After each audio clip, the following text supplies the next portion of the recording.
tenía el micrófono apagado. Bueno, primero buen día a los que no saludé. A la hora de elegir las canciones,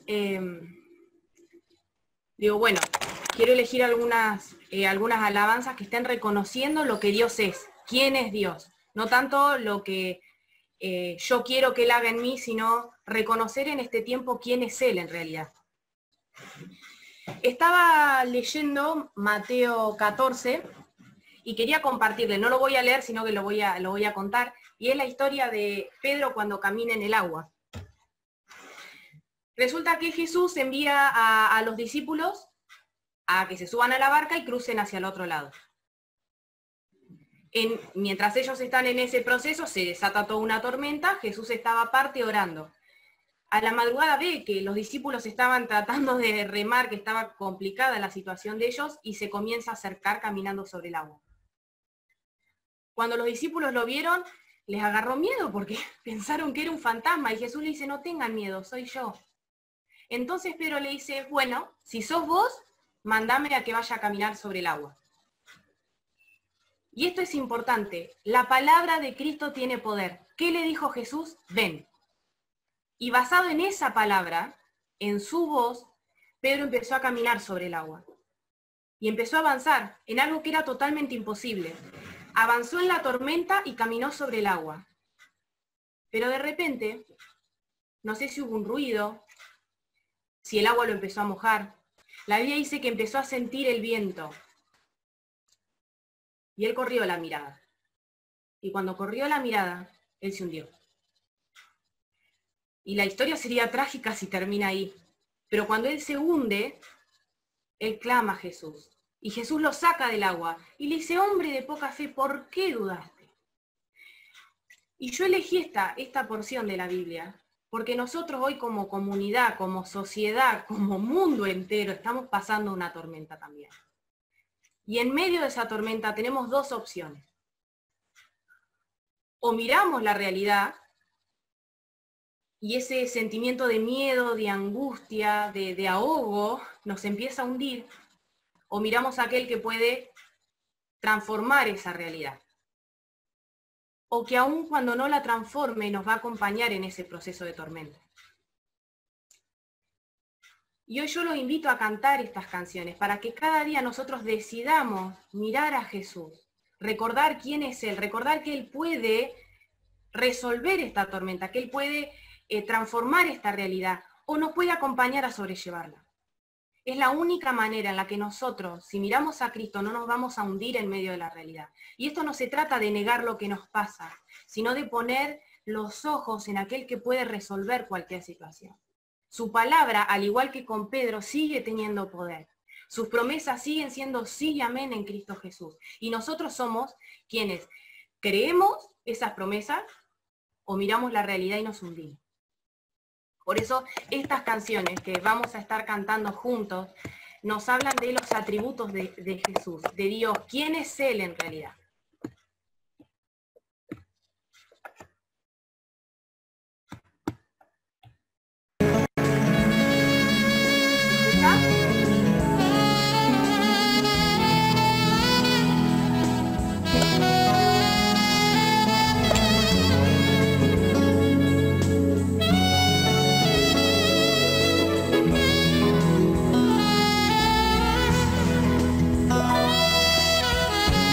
Exaltado sobre cielos, tierra y mar, admirable, Dios de gloria y majestad, poderoso, no hay nadie como tú.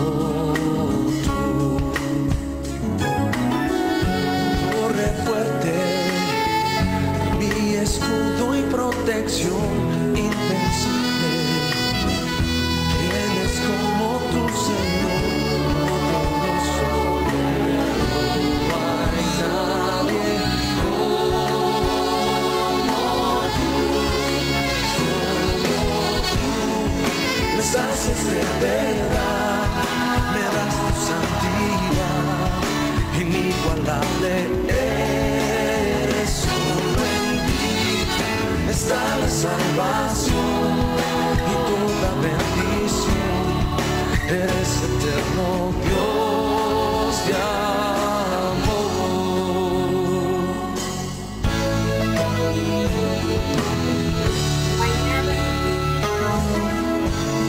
exaltado sobre cielos, tierra y mar, admirable, Dios de gloria y majestad, poderoso, no hay nadie como tú.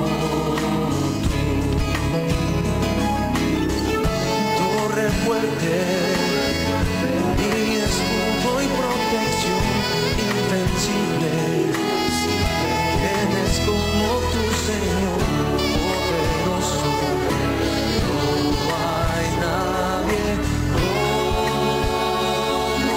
tú, solo tú me sacias de verdad, me das tu santidad, inigualable eres, solo en ti está la salvación y toda bendición, eres eterno Dios, solo tú me sacias de verdad, me das tu santidad, inigualable eres, solo en ti está la salvación y toda bendición, eres eterno Dios, te amo. Señor, tú eres nuestra torre fuerte, nuestro pronto auxilio en el momento de angustia. Tú eres poderoso para salvar, para sanar, para restaurar, para transformar, Señor. Confiamos en ti, confiamos en tus promesas, que son sí y amén en Cristo Jesús. Y por eso te hablamos, Señor. Me sacias de verdad, me das tu santidad, inigualable eres, solo en ti está la salvación y toda bendición, eres eterno Dios, solo tú me sacias de verdad, me das tu santidad, inigualable eres, solo en ti está la salvación y toda bendición, eres eterno Dios, te amo.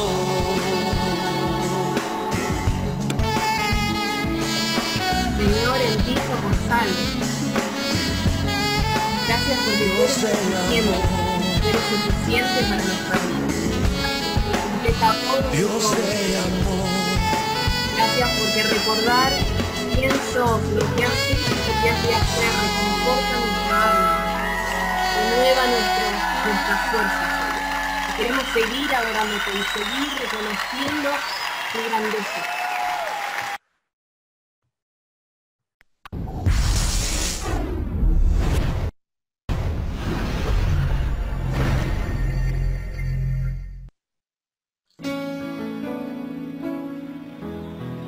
Nuestro Cristo, nuestro Rey,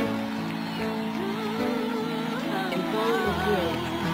A ti te adoramos, a ti te honramos, Señor. Cristo, mi Rey, nadie es como tú. Toda mi vida quiero exaltar las maravillas de tu amor.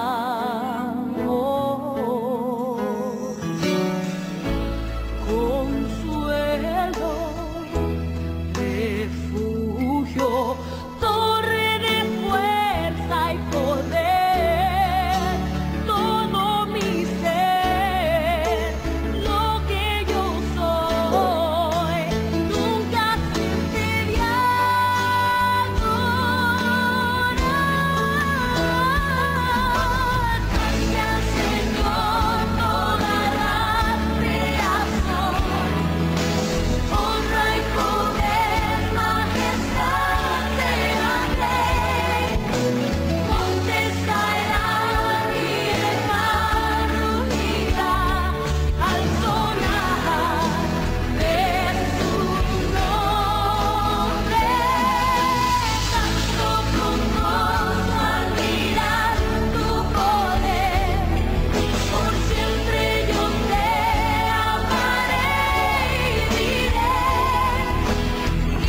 Gracias, papá, porque cuando recordamos quién sos, tus promesas para nuestras vidas, esa paz que sobrepasa todo entendimiento, esa paz que sobrepasa toda circunstancia externa, comienza a llenar nuestra mente y nuestro corazón. Esa paz que no la puede dar el mundo, sino que solo vos podés dar. Tú eres nuestro pronto auxilio, nuestra torre fuerte. No solo eres nuestro Salvador, eres nuestro Señor, eres el Rey del universo. Nuestra fe está anclada en ti, Señor, en lo que has dicho. Señor, todas las palabras que podamos decir no van a alcanzar para agradecerte, Señor, lo que has hecho por nosotros. Aún siendo tus enemigos, enviaste a Jesús a morir en una cruz para reconciliarnos contigo. Somos uno contigo, Señor. Gracias porque tenemos el privilegio de ser llamados tus hijos amados. Gracias, Señor. Gracias porque nos recordás que no tenemos que tener miedo, que sos quien nos ayuda. Gracias porque sos vos quien se levanta como poderoso gigante y nos defiende. Gracias porque sos vos quien renueva nuestras fuerzas, quien las multiplica aún cuando ya no tenemos ninguno. Gracias porque no estamos solos, tú has prometido acompañarnos todos los días hasta el fin de los tiempos. Gracias porque sos quien se encarga de suplir cada una de nuestras necesidades. Gracias porque cada petición presentada delante de ti, Dios, tú la escuchas y a tu tiempo, ese tiempo que es perfecto, tú respondes. Por eso te adoramos. Y nos alegramos, Señor, como familia, de poder juntos tener esta libertad de reconocer tu nombre y darte honra, Señor.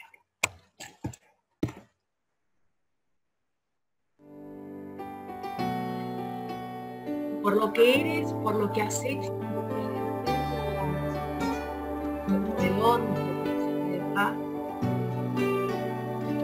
A ti te adoramos, Señor.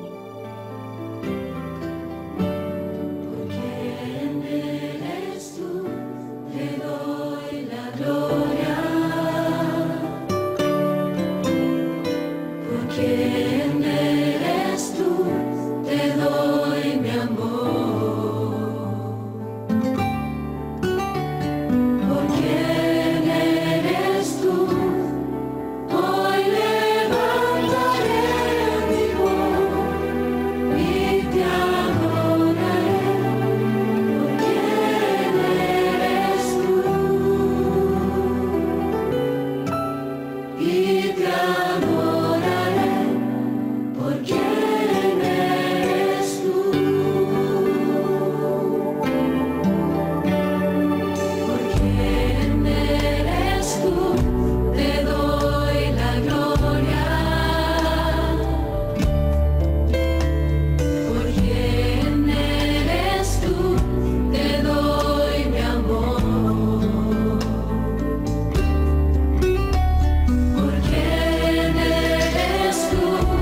y te adoramos por quien eres, porque permaneces para siempre, porque no eres hombre para mentir, ni hijo de hombre para arrepentirse, porque sabemos que lo que has prometido lo has de cumplir para gloria de tu nombre. Tú eres fiel y permaneces fiel, a pesar de nuestra infidelidad tantas veces. Por lo que eres, por lo que has hecho, por lo que haces y por lo que harás. Por eso te adoramos, Señor. A través de estas canciones, a través de nuestra vida, que podamos presentarnos cada día como una ofrenda grata delante de ti, Señor. Que cada una de estas canciones que estuvimos cantándote, Señor, a través de tu Espíritu, nos las hagas recordar, para que cuando estemos tentados a mirar a nuestro alrededor y ver las circunstancias, recordemos quién sos, nuestro proveedor, nuestro príncipe de paz, nuestra torre fuerte, nuestro consuelo, nuestro salvador, nuestro rey, aquel que nos sostiene, aquel que tiene todo poder y es soberano en medio de cualquier circunstancia. Ayúdanos a mantener los ojos puestos en ti, el autor y el consumador de la fe. Señor, te entregamos nuestra realidad para que tú hagas tu voluntad en medio de ella. Te entregamos nuestros pensamientos, nuestras emociones, Señor, para que a través de ellos también te honremos.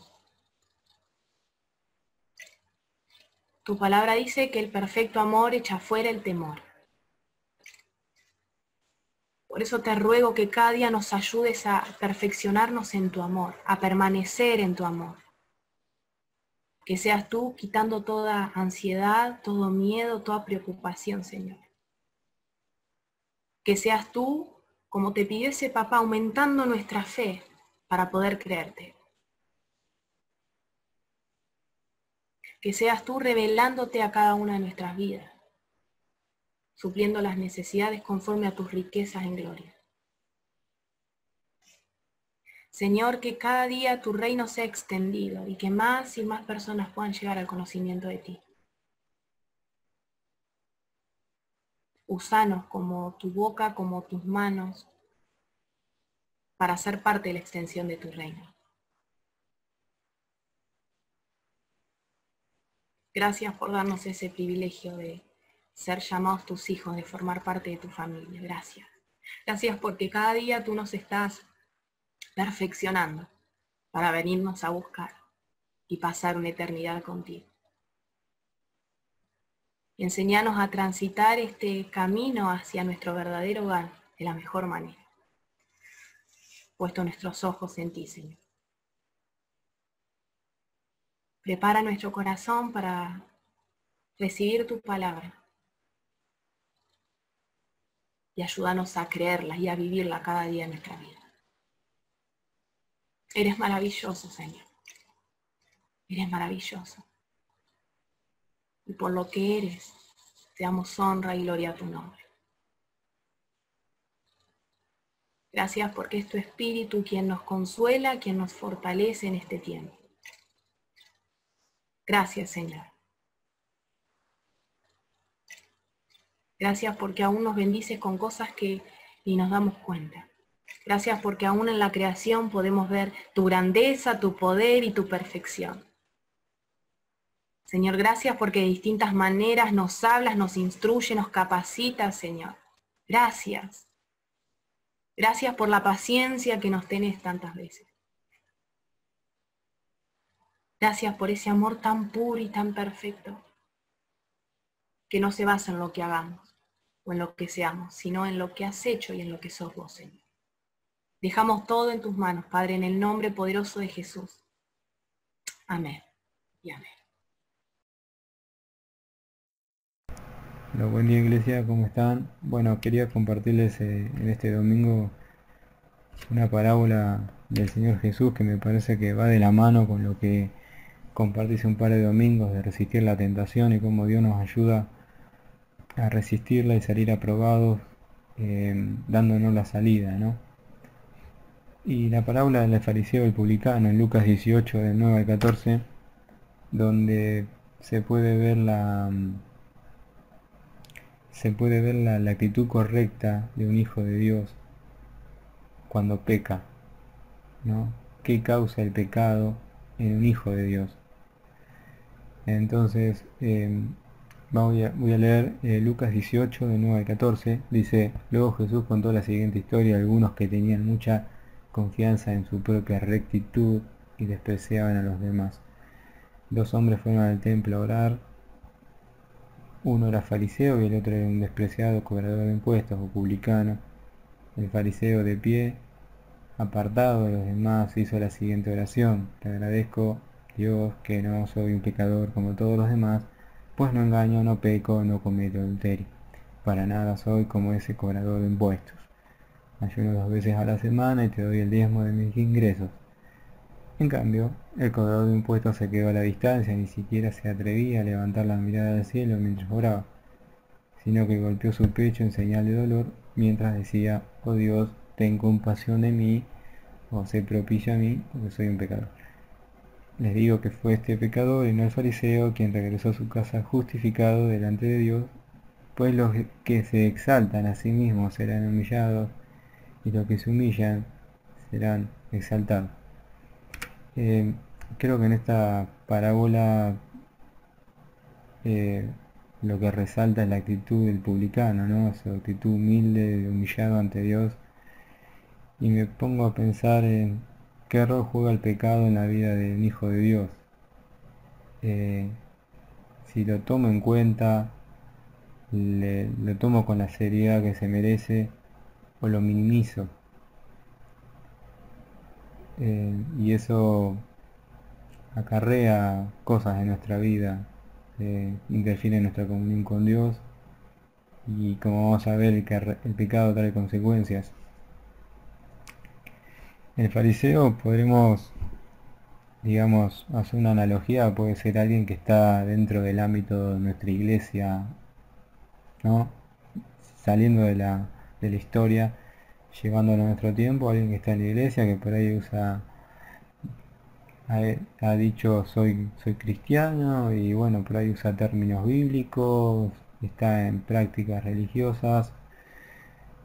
Entonces, puede que también tenga una visión distorsionada, muy subjetiva de Dios. Porque ¿cuál es el tema? Dice, si no tiene conciencia de pecado, de la gravedad de su pecado, como no la tenía el fariseo, si no tiene conciencia de pecado, no tiene que arrepentirse. Y si tiene algo de arrepentirse, por ahí puede que lo minimice. ¿Por qué? Porque al no tener realmente un encuentro con Dios, al no buscarlo realmente con sinceridad, puede que esté creando un ídolo a su imagen y semejanza, y no está creyendo en el Dios de la Biblia. En vez de tomar la moneda en sus dos caras, toma una. Tomo lo que me conviene y lo que no, lo desecho. Entonces es el peligro que el fariseo en esta historia nos muestra.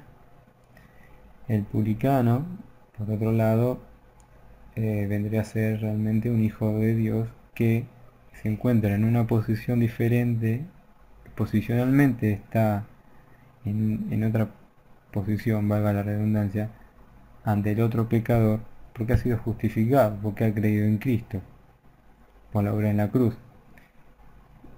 Y a raíz de eso, al haber creído realmente, ¿no?, el arrepentimiento y fe, su pecado le pesa, su pecado es la piedrita en el zapato, y su pecado le plantea una lucha diaria, continua. El apóstol Juan, en Primera de Juan, marca ahí unos tips muy interesantes. Primera de Juan 1, del 5 al 7, donde él utiliza las expresiones luz y oscuridad para hacer alusión a los tipos de vida que podemos llevar. que un tipo de vida corresponde a la luz y otro a la oscuridad. Entonces él plantea esto de forma muy simple que todos podemos entender, porque dice, Dios es luz, y lo aclara, y en él no hay nada de oscuridad, no hay grises, no hay matices. 6. Por lo tanto, mentimos si afirmamos que tenemos comunión con Dios. Fíjense la palabra que utiliza, mentimos con Dios, pero seguimos viviendo en oscuridad espiritual. No estamos practicando la verdad. O sea, si estamos en oscuridad espiritual, si realmente no estamos viviendo como Dios le agrada que vivamos. Obviamente no de una vida, no a la perfección, claro está, pero sí con un deseo de agradarle a Dios. No estoy diciendo obras para salvación, no se malinterprete. Estoy diciendo que nuestra obediencia a Dios, nuestro deseo de agradarlo, es consecuencia de haber sido justificado, ¿no? Jesús dijo, ¿quién es el que me ama? El que obedece mis mandamientos. Pero yo para obedecer debo amar primero, ¿sí? Entonces el versículo 7 dice, si vivimos en la luz, así como Dios está en la luz, entonces tenemos comunión unos con otros y la sangre de Jesús, su Hijo, nos limpia de todo pecado. Y vieron que utiliza la palabra luz, llevar una vida santa, y oscuridad cuando la persona lleva una vida, digamos, dudosa ante los ojos de Dios y se encuentra en oscuridad espiritual.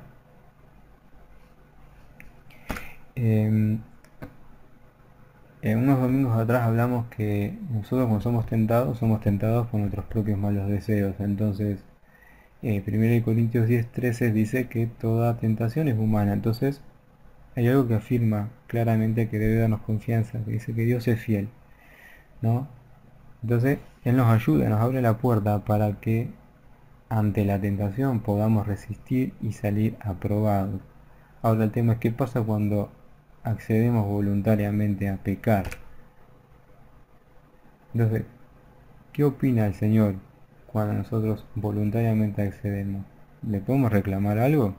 No, la respuesta es que no, porque el Señor siempre advierte antes. En Jeremías 2 del 17 y 19, capítulo 2, hay dos expresiones que son muy fuertes, pero son muy reales. Y dice, tú mismo te has buscado esta desgracia, al rebelarte contra el Señor tu Dios. Tu perversidad traerá su propio castigo. Al haberte alejado de mí, te avergonzará. El pecado destructivo, cuando nosotros nos desviamos de su voluntad, pagamos consecuencias. Pero son buscadas por nosotros mismos.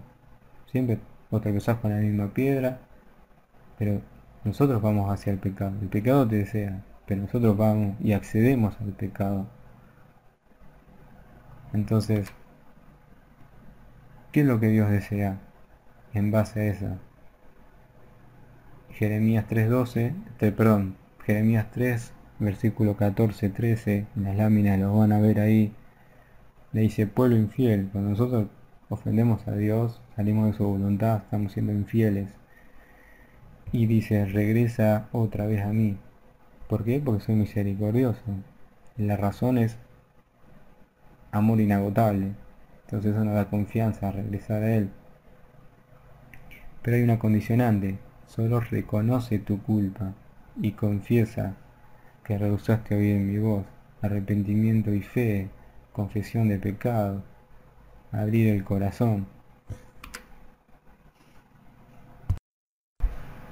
Ahora, el Salmo 51, que es muy conocido por todos, nos marca unos pasos, ¿no? El Señor había dicho, regresa a mí, solo reconoce tu culpa. Pero bueno, ¿cómo? ¿No? David expresa que en el Salmo, según lo que él estaba viviendo, le dijo, ten misericordia de mí, debido a tu amor inagotable. No le dijo, ten misericordia de mí porque yo hice esto por vos, aquello. O sea, cualquier obra que nosotros querramos hacer para obtener el favor de Dios y su perdón, tiene fecha de vencimiento. no hemos creído entonces realmente. Nosotros debemos acudir a Dios en completa bancarrota espiritual, reconociendo que no merecemos nada y pidiendo su restauración.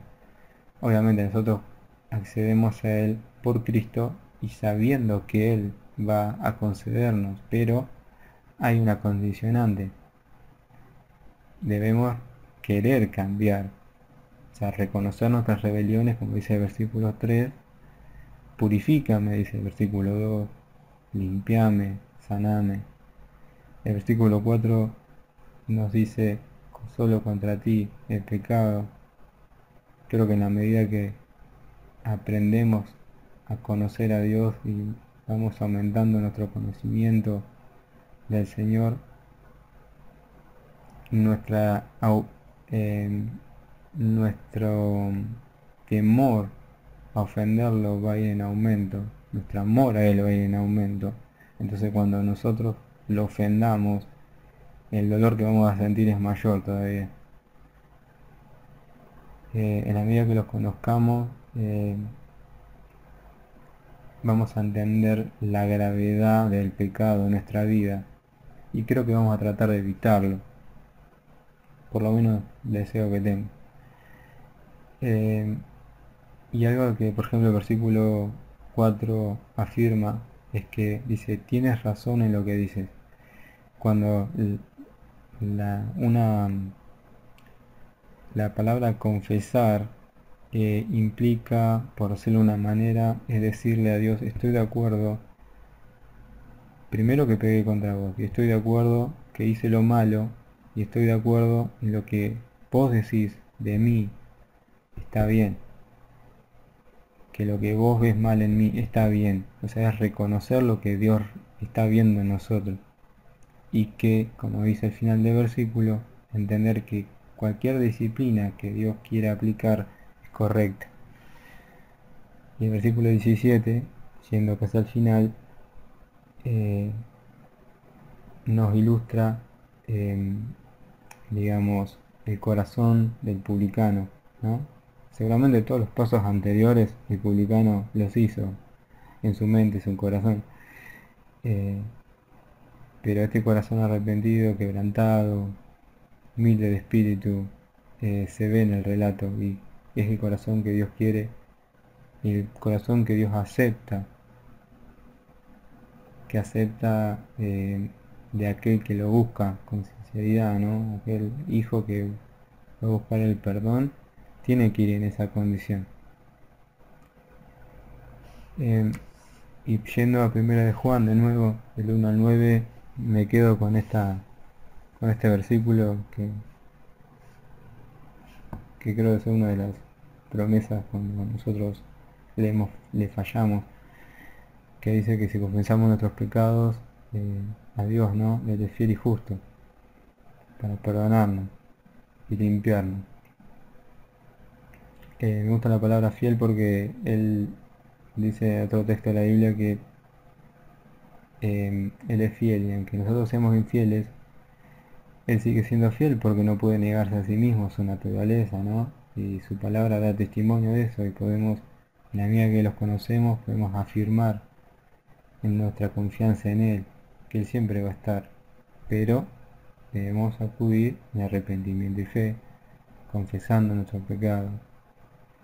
Y Él es justo porque no hace la vista gorda al pecado, pero al haber sido justificados en Cristo, tenemos las puertas abiertas para recurrir a un Padre que siempre está con los brazos abiertos, ¿no? Que dice, vení a mí, volvé a mí y reconoce tus errores, pero volvé a mí para que puedas aprender. Bueno, iglesia, espero que sirva. Me parece que es un tema para analizarse de continuo. Me parece muy importante no minimizar estas cosas. Por ahí son temas que por ahí no se escuchan también del otro lado, pero si podemos hacer este ejercicio cada uno en su intimidad, autoanalizarse, ¿no? Si mi vida está refleja la voluntad de Dios, en parte, no perfecta, pero en parte, y si no, y hay cosas que mejorar, encomendarlas al Señor y poner de lo nuestro también para ajustar ciertas cosas, ¿sí? Bueno, espero que tengan una buena mañana, Dios los bendiga y sea de bendición.